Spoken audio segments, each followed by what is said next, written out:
Science সিটিতে জমজমাট অনুষ্ঠানের মধ্যে দিয়ে শেষ হলো 19তম কলকাতা আন্তর্জাতিক চলচ্চিত্র উৎসব। এই প্রথম চলচ্চিত্র উৎসবের সমাপ্তি অনুষ্ঠান হলো সায়েন্স সিটিতে।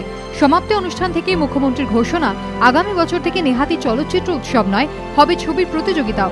সেরা ছবিকে পুরস্কৃত করা হবে। আগামীবার এটা কম্পিটিটিভ হবে এবং আমি মনে করি এখানেই আমাদের ফিল্ম ফেস্টিভ্যালের সার্থকতা এবং আগামী দিন বাংলার রেকর্ড ভাঙুক, এটা আমরা চাই। দ্যাট ইজ কল বিশ্ব বাংলা। কলকাতা আন্তর্জাতিক চলচ্চিত্র উৎসবের সমাপ্তি অনুষ্ঠানে মৌসুমী চট্টোপাধ্যায়, রানী মুখোপাধ্যায়, সুস্মিতা সেন, বিপাশা বসু ও কোয়েল মল্লিককে পঞ্চকন্যার সম্মানে ভূষিত করা হয়।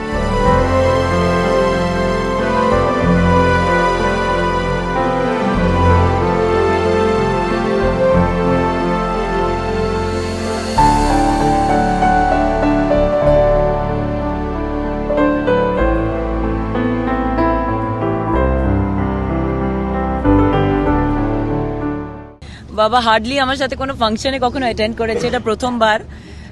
ভালো লাগছে কলকাতায় এসে, ভালো লাগছে আজকে এত বড় সম্মান পাচ্ছি। Being a Bengali makes me feel very proud.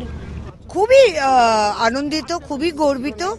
আর এর শ্রেয় যায় আমাদের সিএম মমতা ব্যানার্জির কে আমি এর শ্রেয় দিই।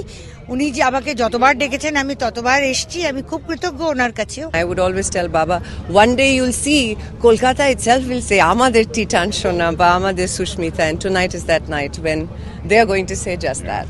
আমি আজকে খুবই খুশি, কেন কি এত ভালো লাগছিল। বিপাশাও স্টেজে ছিল, সুস্মিতা স্টেজে ছিল, মৌসুমী আন্টি ছিল। তো যত আমরা বাঙালিরা যে আমরা হিন্দি ছবি করি, আমরা সবাই একসঙ্গে এক জায়গায় এক স্টেজে ছিলাম মমতাদির সঙ্গে।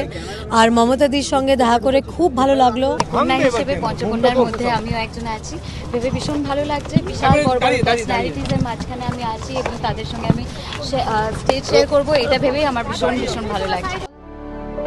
বিশেষ নেট প্যাক্ট পুরস্কার দেওয়া হয় বাংলাদেশি ছবি মুস্তাফার সারওয়ার ফারুকী পরিচালিত টেলিভিশনকে। সমাপ্তি অনুষ্ঠানে আগামী বছরের চলচ্চিত্র উৎসবের লোগোর উদ্বোধন করা হয়। শেষ পাতে ছিল লেজার শো। এদিকে চলচ্চিত্র উৎসবের শেষ দিনে নন্দন চত্বরে ছিল সিনেপ্রেমীদের ভিড়।